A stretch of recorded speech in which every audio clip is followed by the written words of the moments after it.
Gina Jones. I am a faculty member here at Penn State Fayette. I also oversee our Career Services Center, Center for Experiential and Developmental Education. I'm a graduate here of this campus, and I just want to take a moment to share a few words with you. How many of you have ever heard of the Children's March? Anybody? In 2004, Tolerance.org published the Children's March, the story of how young people of Birmingham, Alabama, braved fire hoses and police dogs in 1963 and brought segregation to its knees. Many people don't know or don't realize that the fight for civil rights in Alabama began with the strength and heart of the children. When their parents were afraid to stand, they decided that standing was their only option. Children, young people, are a mighty force.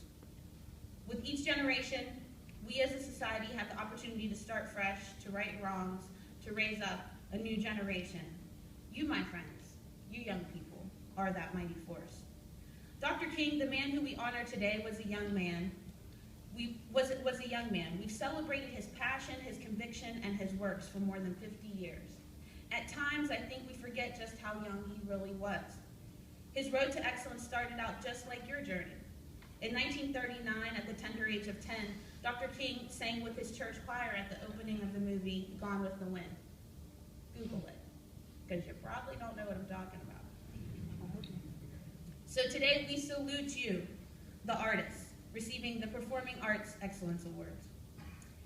He was a young scholar, skipping 9th and 12th grades, and entered college at the age of 15. Today, we salute you, scholars, receiving the Academic Excellence Awards. Raised as a PK, a pastor's kid, and living his life in service, Dr. King carried his commitment to community throughout his life. We salute you, servants, receiving the Community Service Excellence Award. When he was not serving, singing, or reading, Dr. King was enjoying pickup games of basketball, football, and baseball with his siblings and neighborhood kids. Today, we salute you, athletes, receiving the Athletic Excellence Award. Reverend Dr. Martin Luther King, Jr., he's an icon for sure. His legacy permeates through the pages of history and is heralded all over the globe. But for today, I don't want you to get caught up in the awesomeness of his position or his titles. I want you to remember from where he started. He was a young man. He was a passionate man. He was a person of phenomenal influence who used his platform to intentionally do and live a life of accountability. Dr. King was only 34 years old, the same age that I am right now, when he led the March on Washington. He was only 39 when he died.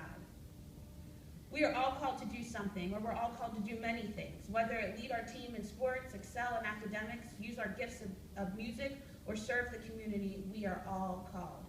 Dr. King was not always sure of his beliefs, and he was not always sure of his calling, but Dr. King used his gifts to effect change from the platform from which he served.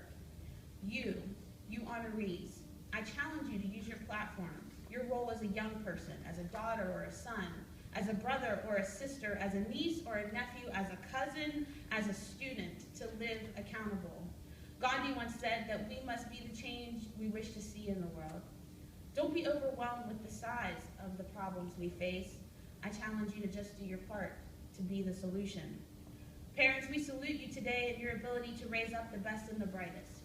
Dr. John Maxwell said that culture is made up of 3 elements: behaviors, symbols, and systems.